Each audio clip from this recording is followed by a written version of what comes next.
Now it's time for the nation's sharpest opinion. What are the takeaways in the Prime Minister's speech? There are 8 takeaways, 8 most important points in the Prime Minister's 1 hour and 38-minute historic speech in Parliament.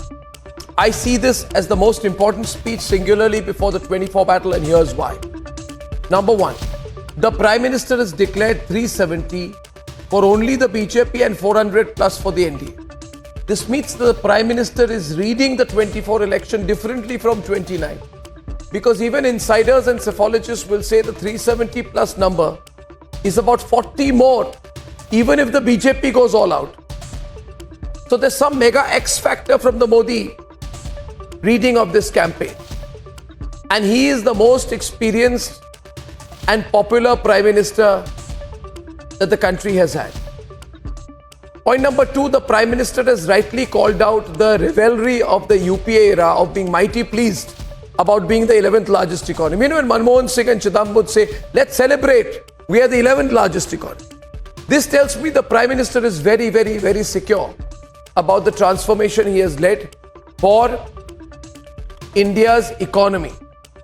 He's confident that the schemes have reached the ground. He's confident about the dramatic shift in a digital-first economy. And he's, most importantly, razor-sharp sure about the contrast between the Congress era and now economically. Third, the Prime Minister is solidly reminding people about the paralysis of the Congress era. And that is very significant as a reminder 10 years in.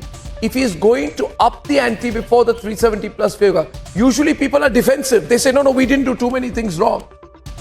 That's not the way the Prime Minister is approaching the battle. He's looking for pro-incumbency in a solid way. If this pro-incumbency happens, then he goes down into history.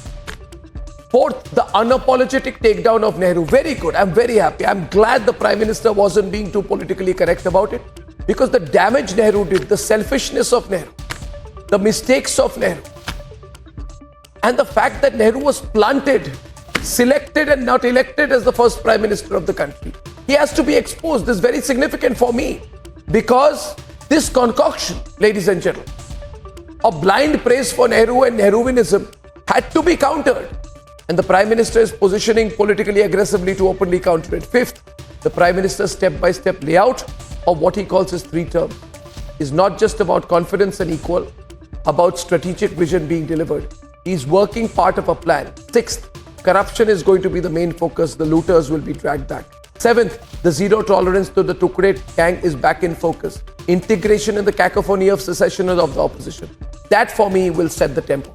And finally, the countering openly and confidently on the OBC issue. It was just, the way in which the Prime Minister said, you keep saying that where are the OBCs in our bureaucracy, in our government? And he pointed at himself and he said, you don't see me standing here